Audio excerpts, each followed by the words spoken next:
Who is the strongest waterbender in the Avatar series? Sokka, look! So I've been getting a lot of requests on some ranking videos, and today I finally decided to do this. Without further ado, here's my power ranking of the strongest waterbenders in the Avatar world. Study closely. Number 12 on the list is Eska and Desna. They are the children of Unalaq, the chief of the Northern Water Tribe, a waterbending master and antagonist in the series. Eska and Desna are powerful waterbenders who favor an unusually aggressive style. They are able to display excellent teamwork and coordination in their waterbending abilities, such as launching large ice walls at their opponents and creating fields of water spikes, just like we saw them do when they were fighting the Red Lotus. Although Desna is more reserved and often acts as a support to his sister, he has displayed remarkable agility and precision in his waterbending, utilizing it for defensive purposes. Eska, on the other hand, was quite intriguing to watch. You ruined my wedding! She had the ability to create powerful water whips and fast-moving wave that could easily propel her through the water to track down a fast-moving motorboat. I gotta admit, these partners in crime creep the hell out of me. Overall, Eska and Desna are formidable waterbenders, and their abilities are considered to be among the strongest in the series. While they may not possess the same level of power as some of the main characters like Korra, they are still highly skilled and capable benders in their own right.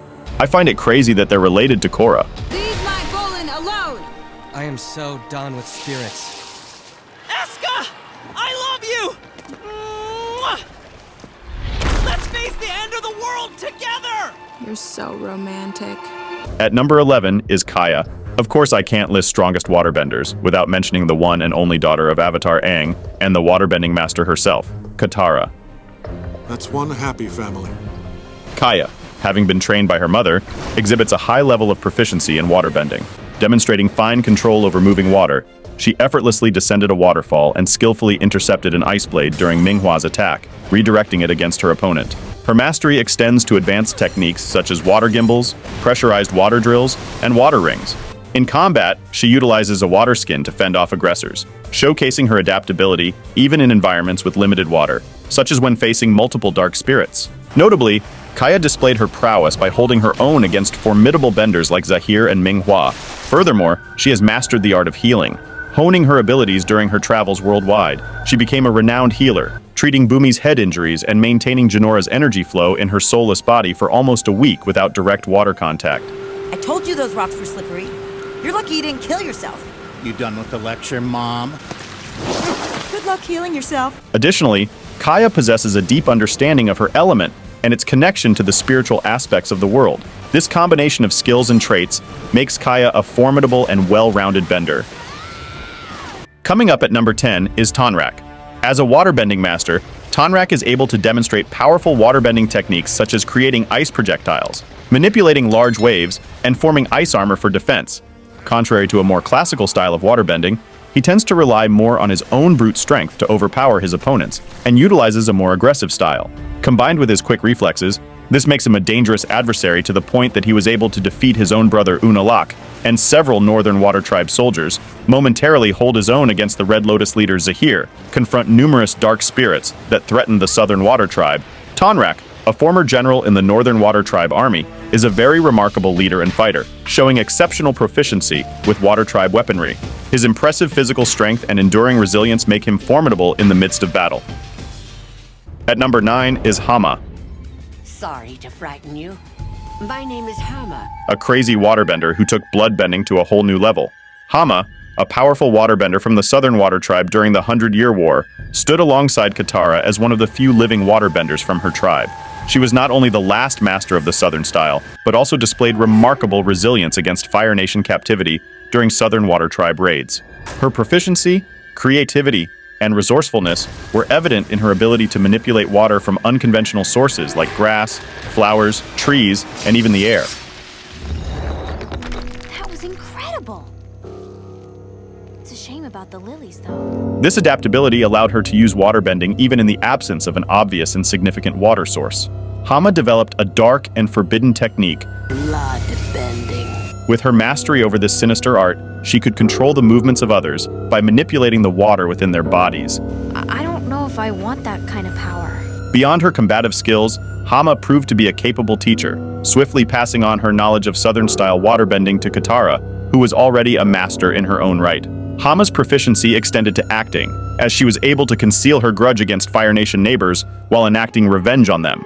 She even managed to hide her true intentions from Tuff, who is a skilled human lie detector. You're from the Southern Water Tribe? Just like you. How did you know? I heard you talking around your campfire. Hama's mastery of bloodbending showcased the true potential of waterbending, albeit in a terrifying and morally questionable way. Tarrlok comes in at number 8. He is depicted as a highly skilled waterbender who possesses a charismatic demeanor that, when combined with his secret manipulative nature, greatly amplified his inherent power. Tarrlok, I don't know what you did to get Chief Saikon in your pocket, but I highly doubt it was legal. Oh, Tenzin. Always the conspiracy theorist. Drilled relentlessly in waterbending by his notorious father. Tarrlok! You better shape up or you'll be out here in the cold all night until you get it right. Tarrlok demonstrates advanced control over water and showcases his abilities in combat, just like his fight with Avatar Korra. He bent a large waterfall to envelop himself in a dome of water as a shield, while simultaneously propelling ice projectiles at an exceedingly rapid pace, briefly overwhelming Avatar Korra. He learnt another form of bending from his father, who instilled not only traditional waterbending techniques, but also shared his knowledge of bloodbending, even going so far as to instruct him in using the technique without the need for a full moon. You're in my way, Avatar, and you need to be removed. You're a bloodbender? Very observant. Number 7 is Pakku. Pakku was recognized as the most formidable master of Northern-style waterbending and was renowned as an instructor with immense skill and power. Good morning, Master Pakku! No, please, march right in. I'm not concentrating or anything. He was part of the older generation of waterbenders and was depicted as a stern and traditional character. He could create powerful water whips, waves, and ice structures for both offensive and defensive purposes. Pakku's combat skills are formidable. He was known for his mastery of the waterbending scroll technique, which allowed him to rapidly generate and control water. In a notable duel with Katara, he displayed his bending prowess by creating massive waves of water and ice. His victory came through trapping Katara in ice spikes hurled from the air, each precisely guided to ensnare her without causing harm.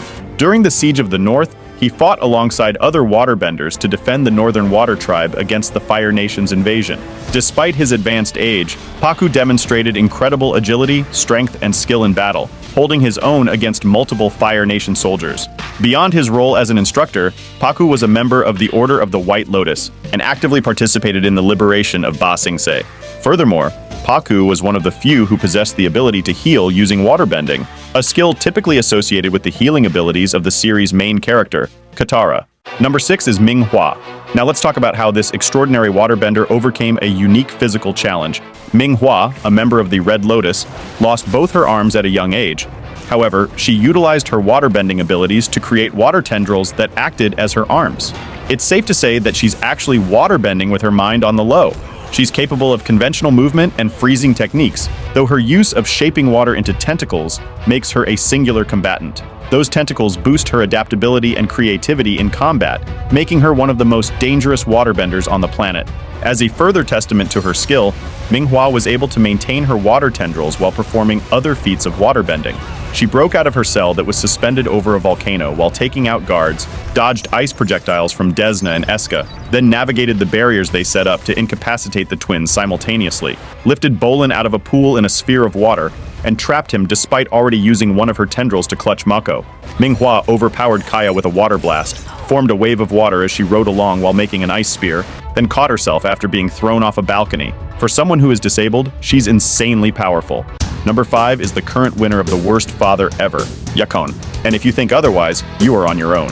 Yakone used his bending prowess to build a criminal empire in Republic City, operating from the shadows as a powerful crime lord. He used fear and intimidation to maintain control over the city's underworld, and posed a significant threat to the city's peace and stability. But I'm never ever gonna forget that Yakone without full moon. Matter of fact, broad daylight literally took down a whole courtroom of people, along with Tuff and the Avatar with his hands cuffed. This man literally did all that with his psychic bloodbending and took them down in seconds. He was so powerful that Aang couldn't beat him without entering the Avatar state. I'm taking away your bending. For good. My 4th entry on the list is none other than the talented Katara. You're not gonna win this fight. I know. I don't care. Katara was the only individual in the Southern Water Tribe who had the gift, and because of that, she was forced to teach herself the basics. Residing in the planet's southernmost region, it comes as no surprise that her inherent affinity leaned toward the art of icebending. Why is it that every time you play with magic water, I get soaked?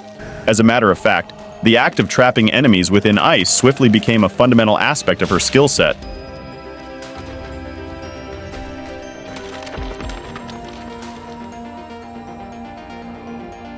After discovering an important waterbending scroll, Look at this, Aang. It's a waterbending scroll. Katara traveled to the northern water tribe to find a waterbending master. This is my friend, Katara. In our tribe, it is forbidden for women to learn waterbending. Although that didn't come easy, and despite the challenges, Katara wouldn't take no for an answer. Fine. You want to learn to fight so bad? Study closely. She finally mastered the northern tribe's teachings and went from being a waterbender who could barely catch a fish to a waterbending pro. You've advanced more quickly than any student I've ever trained. You have proven that with fierce determination, passion, and hard work, you can accomplish anything. When Team Avatar invaded the Earth Kingdom and were fighting off the Royal Earthbender guards, Katara defeated dozens of them with whips and streams of water.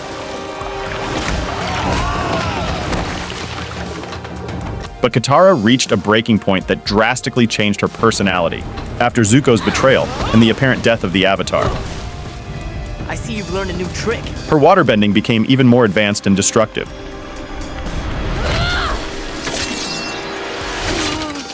One scary night, Katara met Hama. Hama began training her in Southern-style waterbending and bloodbending, which Katara refused to learn. I don't know if I want that kind of power. But when Hama did the unthinkable, it forced Katara to retaliate. During Sozin's comet, she froze herself and Azula into a block of solid ice before chaining Azula to a water grate. Aside from her bending prowess, Katara is actually very smart. When Combustion Man locked her in tough, Katara adapted to her environment by using her own sweat to form a water knife, which she used to break out of a wooden prison cell. Katara, you're a genius! A sweaty, stinking genius! Also thanks to her smart ways, she was able to get the information they needed to find the Earth Rumble tournament by freezing 2 coconut heads in solid ice. How'd you get them to tell you? Oh, a girl has her ways. She even helped a woman deliver her baby, bringing us to the next ability she possesses, and that is the ability to heal, which came to her naturally.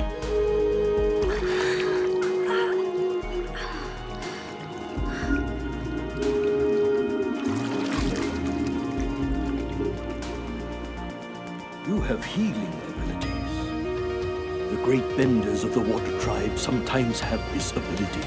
Honestly, without it, who knows what shape Team Avatar would have been in.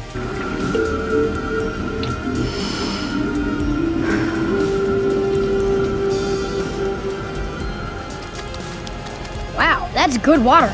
As she matured, she assumed the responsibility of supervising Avatar Korra's training and providing assistance during medical emergencies.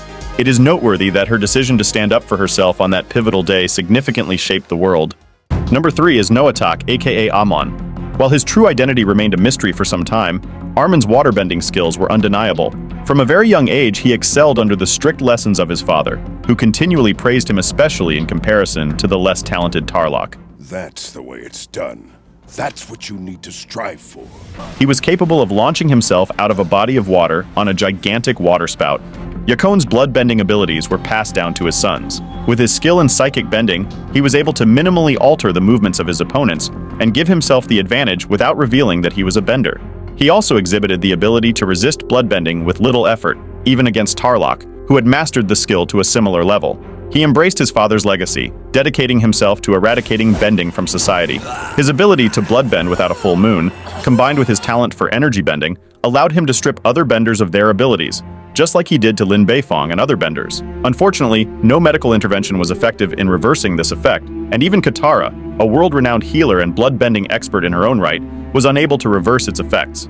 The only known way to reverse Armin's bending block is through the use of energy bending, as demonstrated by Avatar Korra when she restored Lin's bending.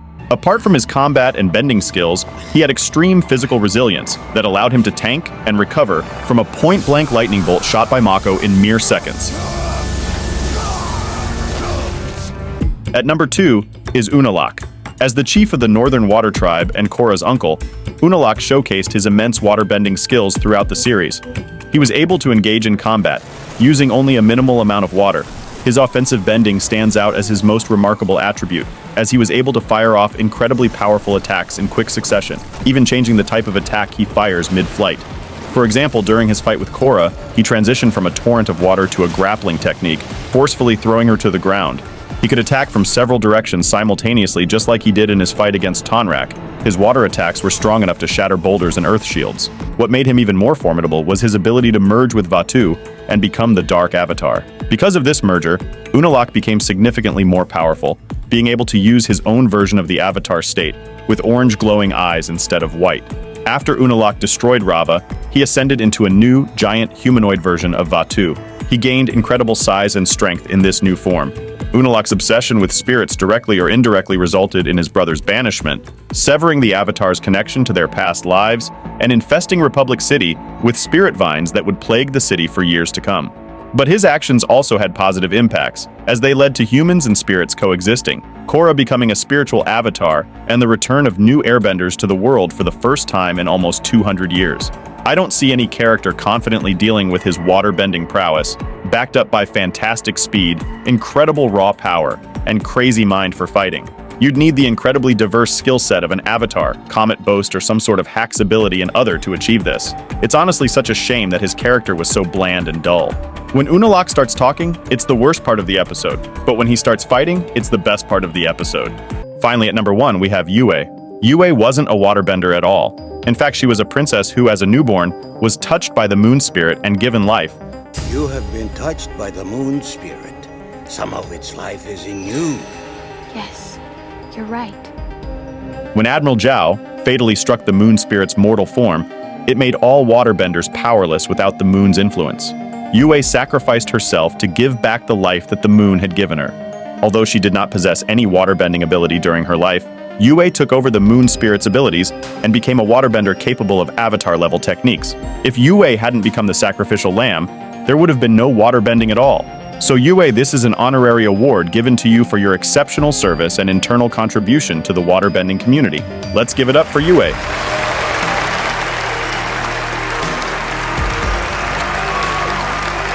Did you enjoy this video? Let me know your opinions in the comments. Be sure to check out these other great contents from Mindbursters. Please subscribe and ring the bell to be notified whenever I post new videos. Until next time, stay geeky. Now that was funny.